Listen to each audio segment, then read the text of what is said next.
मेरे पास सिर्फ एक मौका था।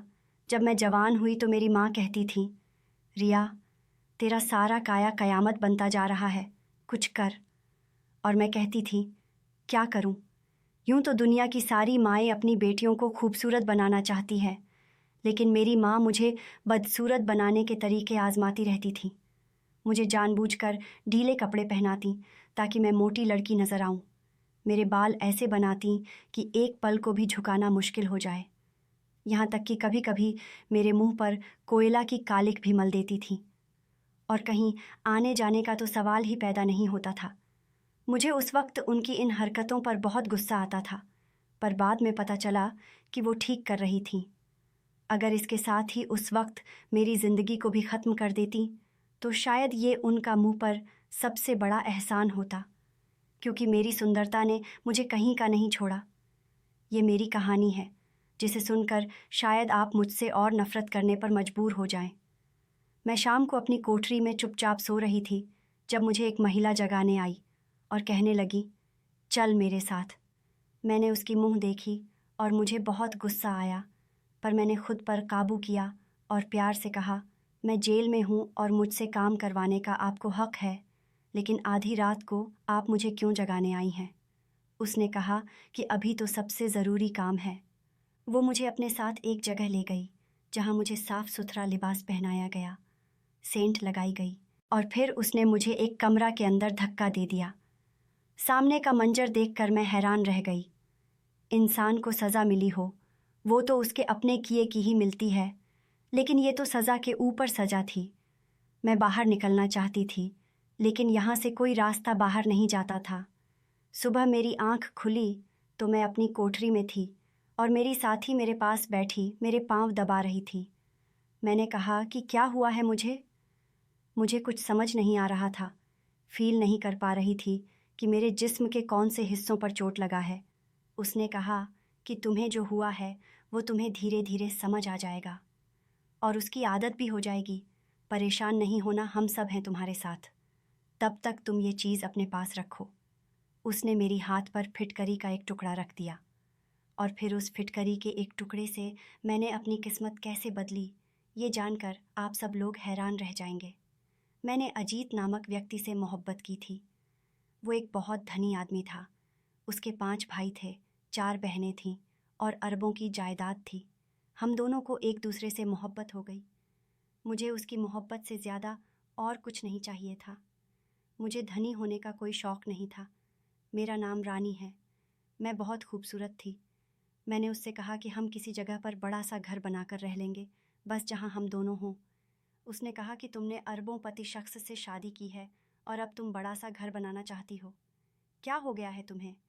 मैं तुम्हें इस दुनिया की सारी खुशियाँ देना चाहता हूँ। हमारी शादी हो गई। मैं उसके घर में चली गई और फिर जब उसने अपनी सारी जायदाद मेरे नाम करने का फ़ैसला किया तो उसके घर वाले भी इस फ़ैसले के हक़ में थे। मैं हैरान थी कि वो इतने खुश क्यों हैं, पर मुझे क्या पता था कि उनके दिल में कुछ और ही चल रहा है।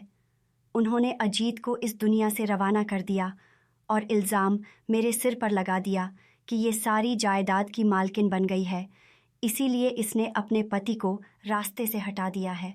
खुद वो ऐसे रो रहे थे जैसे उनका सबसे बड़ा नुकसान हुआ है, पर नुकसान मेरा हुआ था। मैं अपनी बेकसूर साबित ना कर पाई और मुझे जेल में भेज दिया गया, यानी कि सबसे बड़ी जेल में। पहले मेरे ट्रायल हुए, मेरे पास बोलने के लिए कुछ भी नहीं था। मैं क्या बोलती? मैं अपने हक में कुछ ना बोली, क्योंकि जो मेरा था वो तो समाप्त हो चुका था।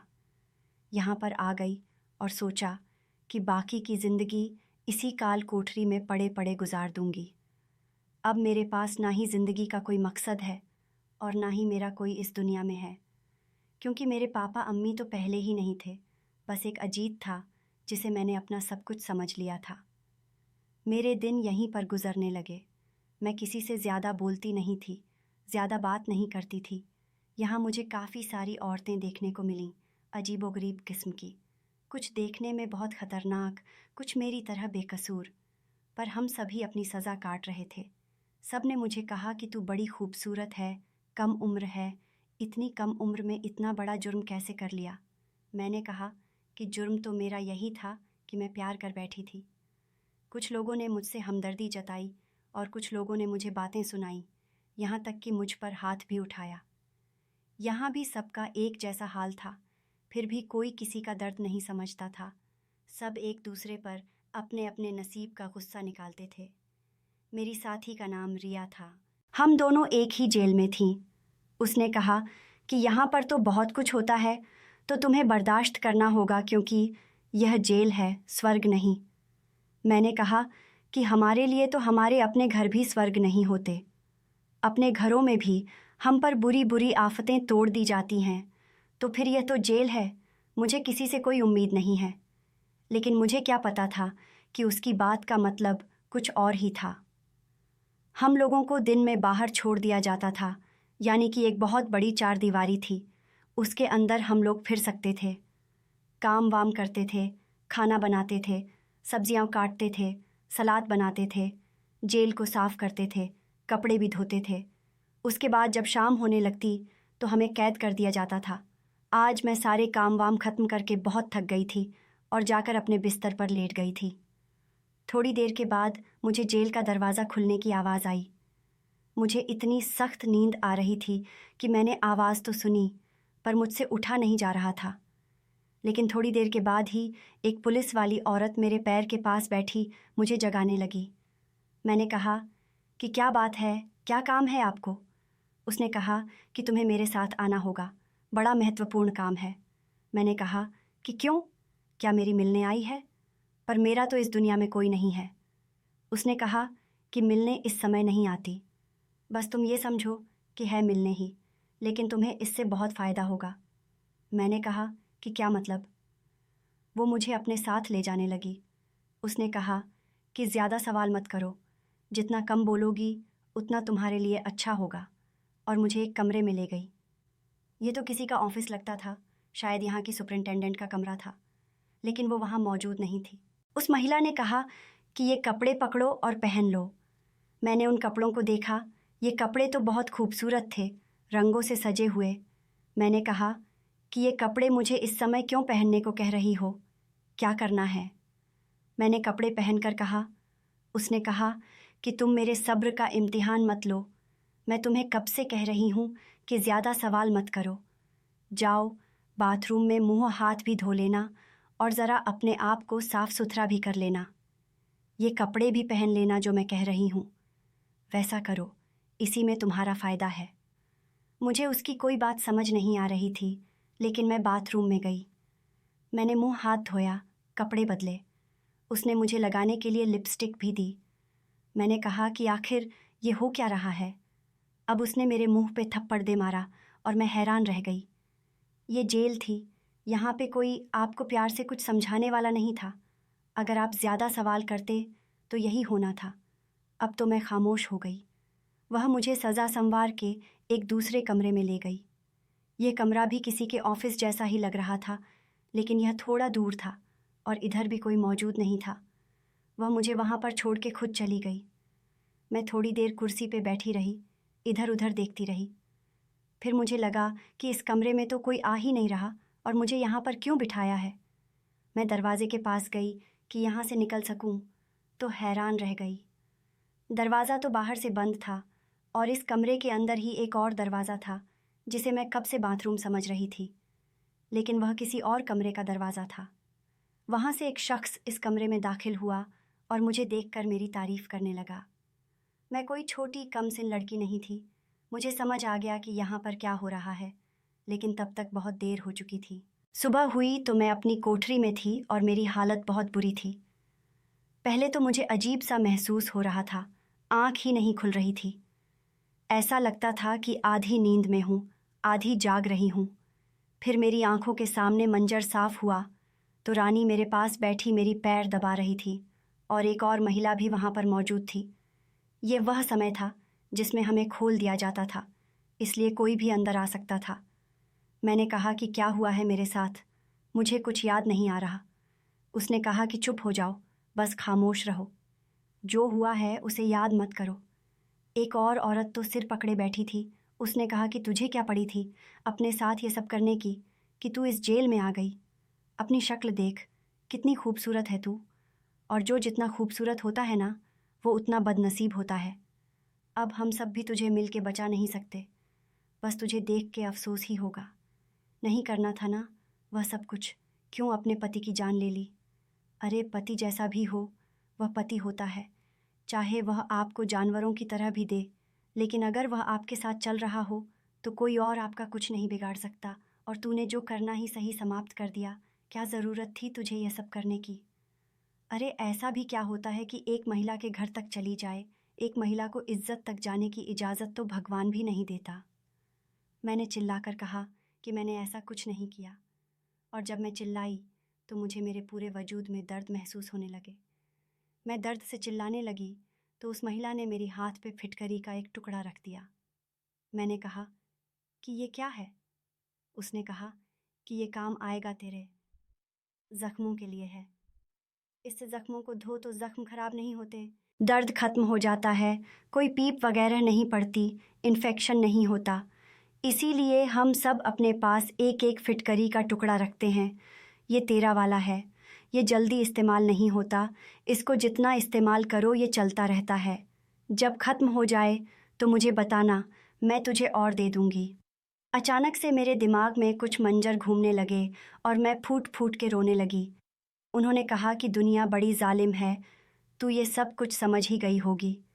मैं पूरा दिन इसी तरह पड़ी रही, मुझसे किसी ने कोई काम नहीं करवाया। एक दफ़ा वह औरत आई जिसका नाम कविता था, जो मुझे रात को लेकर गई थी। उसने कहा कि मानो को कहो कि खाना बनाए, वह खाना बहुत अच्छा बनाती है।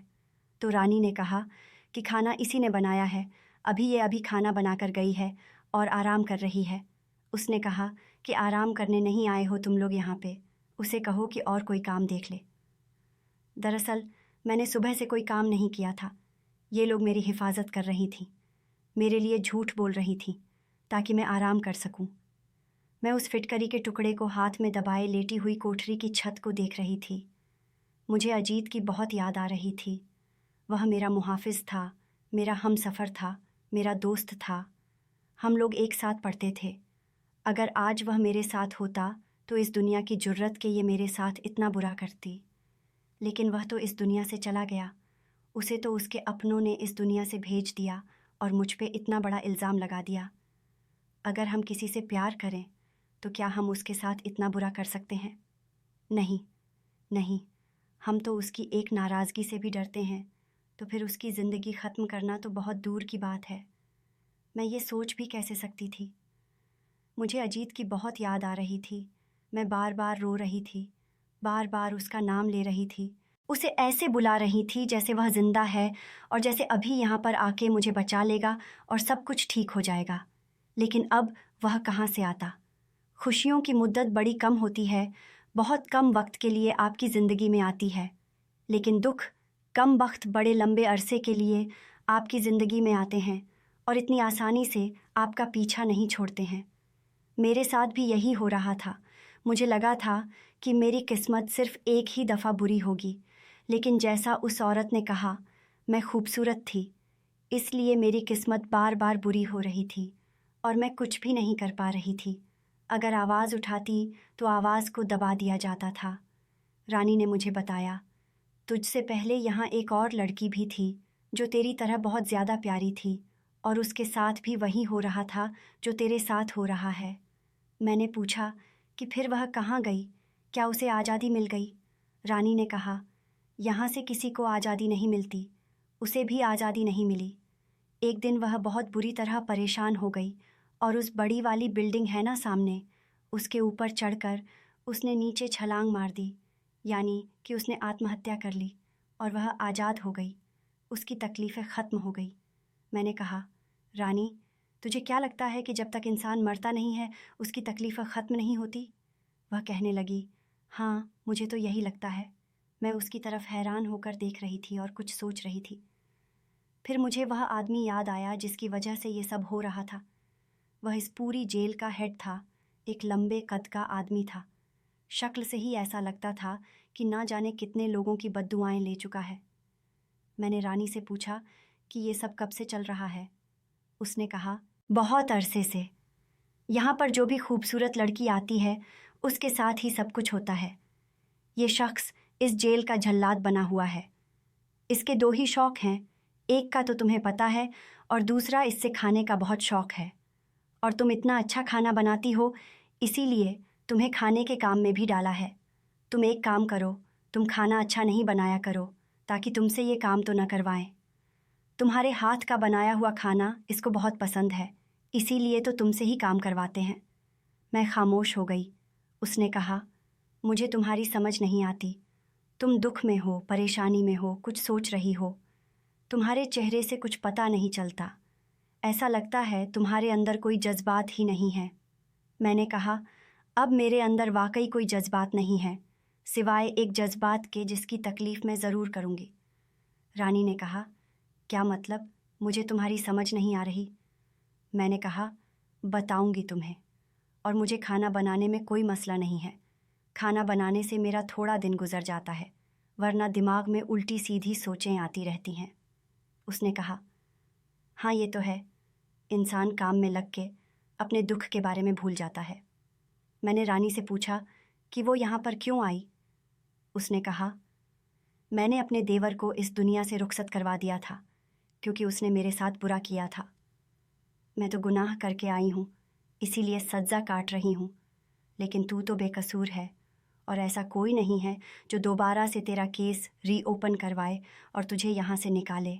मैंने कहा, पता नहीं, मुझे नहीं पता। हमारी जेल में कुछ पत्रकार औरतें भी आई थीं। ये वो लड़कियाँ थीं जो पत्रकारिता पढ़ रही थीं और उनको सर्वे वगैरह करने थे। उनमें से एक लड़की का नाम राधिका था। उसने जब मुझे देखा तो वो मेरे पास आ गई।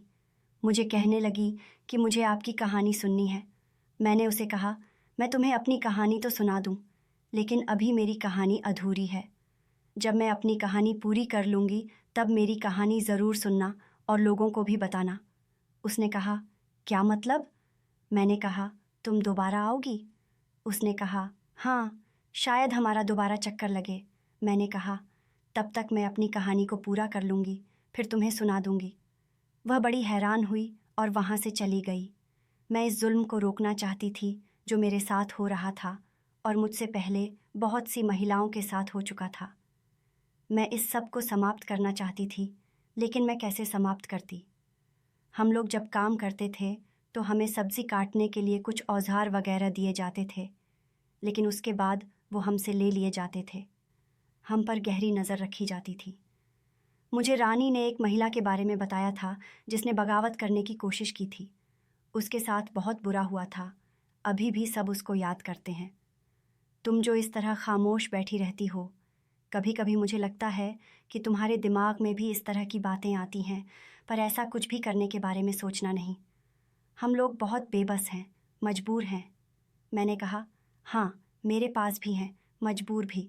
मेरा यहाँ से निकलने का कोई इरादा नहीं है, क्योंकि यहाँ से बाहर मेरी राह देखने वाला कोई भी नहीं है। ऐसा कोई न होगा जिसके लिए मैं यहाँ से निकलने की ख्वाहिश करूँ। मेरा पापा तो इस दुनिया से तभी चले गए थे जब मैं बहुत छोटी थी। मुझे अम्मी ने पाला था, वो भी मेरे जवान होने के बाद इस दुनिया में नहीं रही। मुझे मेरी एक चाची ने पाला और मेरी शादी करवा के वो बाहर के मुल्क चली गईं। अब उनको तो पता भी नहीं है कि यहाँ क्या से क्या हो गया है। अपने पति को पा लिया था तो सोचा था कि बस मुझे मेरा मुहाफिज मिल गया है। अब यही मेरी जिम्मेदारी उठाएगा और यही मेरे सारे ख्वाब पूरे करेगा। इसी के साथ मैं खुश रहूँगी और अपना ख़ानदान भी बनाऊँगी, अकेली नहीं रहूँगी। मुझे दौलत नहीं चाहिए थी, उसकी घर में रहना चाहती थी। लेकिन किस्मत ने क्या से क्या कर दिया। फ़ातिमा नाम की औरत ने सब पर अपना डर बिठाया हुआ था। वो बात बात पे मुंह पे थप्पड़ दे मारती थी। ज़्यादा गुस्सा करती तो डंडे भी चलाने शुरू कर देती थी। एक दिन मेरे पास आई और मुझे कुछ पैसे दिए। मैंने कहा, ये क्या है? उसने कहा, इनाम है तुम्हारा, इसलिए कि तुम भोजन बहुत अच्छा बनाती हो और बात भी मानती हो। मैंने कहा, लेकिन मैं इन पैसों का क्या करूँगी? उसने कहा, अपने पास रखो, जब यहाँ से निकलोगी तब तुम्हारे काम आएंगे। कुछ नहीं तो दांतों की नई बत्ती सी खरीद लेना। इस बात पर वो फूट फूट कर हंसने लगी, क्योंकि मुझे उम्र कैद की सज़ा हुई थी और जब तक मैं यहाँ से निकलती शायद मेरे मुंह में दांत भी ना होते, यानी कि मैं बूढ़ी हो चुकी होती। मैंने इन पैसों को अपने पास रख लिया। मैंने कहा, ठीक है, शुक्रिया आपका। वो हंसते हंसते वहाँ से चली गई। उसने कहा, तेरी मुझे एक बात बड़ी अच्छी लगती है कि तू हर बात पे सिर हिला देती है, न कोई सवाल करती है, न गुस्सा करती है, चुपचाप सबकी बात मान लेती है। लगता है तुझे भी यहाँ पे काफ़ी अच्छा लग रहा है। मैंने इस बात का भी कोई जवाब नहीं दिया। तो उसने कहा, देखा, तू अभी भी नहीं बोली। बस इसी तरह रह तो फ़ायदे में रहेगी, और किसी चीज़ की ज़रूरत हो तो मुझे बता दिया कर। कुछ खाने का दिल करे या कोई चीज़ चाहिए हो, इतना तो मैं तेरे लिए कर सकती हूँ। मैंने कहा, नहीं, कुछ नहीं चाहिए मुझे। उसने कहा, ठीक है। मैंने इन पैसों को देखा और मेरे दिमाग में एक ख्याल आया। मैंने सोच लिया कि मुझे क्या करना है। सुबह सुबह जब सब्ज़ी काटने की ड्यूटी होती थी तो सब्जियां उठाकर एक आदमी लाया करता था। शायद वो मंडी से सब्जियां लाता था और उनको किचन में रख देता था। मैंने उसे वो पैसे दिए और उससे एक चीज़ मंगवाई। उसने कहा, हाँ बेटा, ये चीज़ तो इधर सब लोग ही मंगवाते हैं। फिटकरी चाहिए ना तुम्हें? मैंने कहा, जी, फिटकरी चाहिए, लेकिन काफ़ी सारी चाहिए। उसने कहा, फ़िक्र नहीं करो, ले आऊँगा तुम्हारे लिए, और किसी को पता भी नहीं चलेगा। वो मेरे लिए काफ़ी सारी फिटकरी ले आया। रानी ने देख ली। उसने कहा, ये क्या? मैंने कहा, तुमने तो कहा था कि ये बहुत काम आती है। उसने कहा, हाँ, है तो ऐसा ही। अब मैं रोज़ उस जेलर के लिए खाना बनाती थी, बहुत अच्छा खाना। उसके लिए अलग से भोजन बनता था। उसमें देसी घी, देसी मुर्गा और अच्छी अच्छी चीज़ें डाली जाती थीं। उसके खाने के अंदर बिल्कुल भी शोरबा नहीं होता था। वो कहता था कि मुझे भुने हुए चिकन और खाने बना के दिए जाए। अब तो मेरे हाथ के खाने के अलावा उसे कोई खाना जचता ही नहीं था। एक दिन रात हुई और मैं चाँद की तरफ देख रही थी। सोच रही थी कि जो चाल मैंने चली है, अगर आज कामयाब होगी तो इसका मतलब कि आगे भी मैं ही कामयाब रहूँगी। बार बार दरवाजे की तरफ देख रही थी। रानी ने कहा, क्या हो गया तुझे? नींद नहीं आ रही? मैंने कहा, वो अभी आती होगी ना, वही फ़ातिमा मुझे बुलाने के लिए। रानी ने कहा, तू क्या उसका इंतज़ार कर रही है? पागल हो गई है क्या? नहीं आती तो ना आए, तू सो जा। मैंने कहा, वो तो रोज़ आती है, तो आज भी आएगी। मैं सो जाऊंगी तो फिर आके मेरी नींद खराब करेगी। इससे अच्छा है ना कि मैं जागती ही रहूं। रानी ने कहा, मुझे तो बिल्कुल तेरी किसी बात की समझ नहीं आती। तू खुद सोच रही है कि वो तुझे लेने के लिए आएगी। अरे तू शुक्र कर। मैंने कहा, तुम नहीं समझोगी। लेकिन मैं काफ़ी देर तक इंतज़ार करती रही। फ़ातिमा नहीं आई। अगले दिन भी नहीं आई और उससे अगले दिन भी नहीं आई। जब मैं जेलर का खाना बना रही थी तो मैंने खाना प्लेट में डाल के उसके हवाले किया। मैंने पूछा, तुम मुझे 5-6 दिन से लेने के लिए क्यों नहीं आई? उसने कहा, जेलर साहब की तबीयत ख़राब है। मैंने कहा, क्या ज़्यादा तबीयत ख़राब है? उसने कहा, तू ऐसे पूछ रही है जैसे तेरा पति है। मैं खामोश हो गई। मैंने कहा, नहीं, मैं तो ऐसे ही पूछ रही थी कि अगर तबीयत ख़राब है तो खाने में कुछ और बना देती हूँ। उसने कहा, चाहे वो शख्स मर भी रहा हो ना, खाना उसने यही खाना है। उसे ऐसी ग़िज़ाएँ बहुत ज़्यादा पसंद हैं। दाल खिचड़ी नहीं खाएगा, वो चाहे बिस्तर मर्ग पे ही पड़ा हो। खा खा के मर जाएगा, लेकिन परहेज़ नहीं कर सकता। इसलिए तुम्हें कोई भी हल्का फुल्का खाना बनाने की ज़रूरत नहीं है। मसाले भी हल्के ना करना। मसालेदार चीज़ें बहुत ज़्यादा पसंद हैं। मैंने कहा, ठीक है, बस इसीलिए पूछ रही थी। उसने कहा, हाँ ठीक है, चलो अपना काम करो। मेरा वार बिल्कुल निशाने पे लगा था। अब फ़ातिमा मुझे लेने के लिए बहुत कम ही आती थी, क्योंकि हर दूसरे दिन जेलर साहब की तबीयत जो ख़राब रहती थी। एक दिन मैं बैठी मुस्कुरा रही थी। रानी ने कहा, क्या हो गया है? किस बात पे हंस रही है? कोई पुरानी अच्छी याद आई है? मैंने कहा, यादें तो मेरे पास बहुत सारी हैं, लेकिन इन यादों पर नहीं हंस रही। इन यादों के बारे में सोचकर मुझे अब हंसी नहीं आती। किसी और बात पर ही हंस रही हूँ। वो लड़की राधिका फिर से आई और मैंने उसे अपनी कहानी सुना दी। मैंने उसे कहा, इस कहानी को अभी बाहर मत निकालना, कुछ अरसे बाद बाहर निकालना। उसने कहा, ठीक है, लेकिन आपकी कहानी बहुत दिलचस्प है। मैंने कहा, अभी तो तुम्हें इसका इख्तिताम, अंत भी बताना है। दोबारा आओगी तो फिर बता दूंगी। उसने कहा, अगर आप कहें तो मैं आपके लिए किसी से बात करती हूँ। आप तो अभी जवान हैं, आपका केस फिर से ओपन करवाते हैं। हमारी यूनिवर्सिटी में कुछ लोग वकालत कर रहे हैं और उनको तजुर्बा हासिल करने के लिए कुछ केस भी सुलझाने होते हैं। मेरा एक दोस्त है, वो वकील बन रहा है और मैं पत्रकार हूँ और हम दोनों ने ही शादी भी करनी है। समझे, मंगेतर है मेरा, बहुत अच्छा इंसान है, बहुत धनी है, उसकी पहुँच बहुत ऊपर तक है। अगर आप कहें तो मैं आपका केस रीओपन करवा दूंगी और वो आपको यहाँ से बाहर निकाल लेगा। मैंने कहा, मैं यहाँ रहूँ या यहाँ से बाहर निकल जाऊँ, मेरे लिए ज़िंदगी में कुछ नहीं है, मेरा इस दुनिया में कोई नहीं है। लेकिन तब उस लड़की ने बड़ी अजीब सी बात की। उसने कहा, आपका इस दुनिया में कोई नहीं है, पर आप खुद तो हैं ना। मैं खामोश हो गई और उसने जाते जाते कहा कि मैं बात करूंगी कि आपका केस फिर से ओपन करवाया जाए, क्योंकि आप अभी जवान जहां हैं। इसकी बातों से मुझे एक उम्मीद तो मिली थी, लेकिन मुझे नहीं लगता था कि मेरे लिए इतनी जल्दी आसानी होगी। वक्त इसी तरह गुजर रहा था, हफ्ते दर हफ्ते गुजर रहे थे। एक दिन तो फातिमा ने मुझे कहा कि आज खाना न बनाना साहब के लिए। मैंने कहा, क्यों? कहने लगी कि वो छुट्टी पर चले गए हैं, उनकी तबीयत कुछ ज़्यादा ही ख़राब हो रही थी, तो अपने घर वालों के पास चले गए हैं। 4-7 दिन तक आराम करेंगे, फिर वापस आएंगे। जब जेल में जेलर साहब नहीं होते थे तो जेल का माहौल कुछ अलग ही होता था। कोई किसी से डरता नहीं था और सब अपनी मर्जी से इधर उधर फिरते रहते थे। फातिमा से फिर भी डर होता था, लेकिन वो पूरा दिन हमारे सिर पर नहीं मंडराती थी, उसके और भी काम होते थे। जेलर साहब वापस आ गए और 2 हफ्ते तक फिर से यहाँ पे मौजूद रहे, लेकिन मुझे कोई बुलाने के लिए नहीं आया। एक दिन सुबह सुबह ही ये खबर पूरी जेल में फैल गई कि जेलर साहब बेहोश होकर गिर गए हैं और उनकी हालत बहुत ख़राब मालूम हो रही है। फ़ौरन यहाँ से डॉक्टर के पास ले जाने का इंतज़ाम किया गया, लेकिन शाम तक ये खबर आई कि वो अब इस दुनिया में नहीं रहे। उनके जिस्म के बहुत सारे निज़ाम ख़राब हो चुके थे, इसलिए वो इस दुनिया से चले गए। जिस दिन हमें पता चला कि वो इस दुनिया से चला गया है, उस दिन तो जेल में दिवाली का माहौल था। वो एक जालिम इंसान था, उसने हम सब की बहुत बद्दुआएं ली थीं, हम सब पर बहुत जुल्म किया था। इसका इस दुनिया से चले जाना हमारे लिए किसी खुशखबरी से कम नहीं था। और इसी दिन मुझे एक और खुशखबरी भी मिली कि मेरे केस को फिर से खुलवाया जा रहा है और मुद्दा ये डाला जा रहा है कि अगर मेरे पति ने सब कुछ मेरे नाम कर ही दिया था, तो फिर मुझे उसे जान से मारने की क्या ज़रूरत थी। उम्मीद थी कि मेरा केस मजबूत हो जाएगा। एक दिन रोशनी ने मुझसे पूछा कि तेरे सामान में तो फिटकरी ही ख़त्म हो गई है। मैंने कहा कि अब हम में से किसी को भी फिटकरी की ज़रूरत नहीं पड़ेगी, ख़ासकर मुझे तो बिल्कुल भी नहीं। उसने कहा कि लेकिन जो फिटकरी हमने तुझे दी थी वो कहाँ चली गई? इतनी जल्दी तो ख़त्म नहीं होती। मैंने कहा कि इस्तेमाल हो गई है।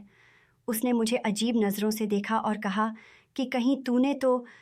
मैंने कहा कि हाँ, वो मैं ही थी।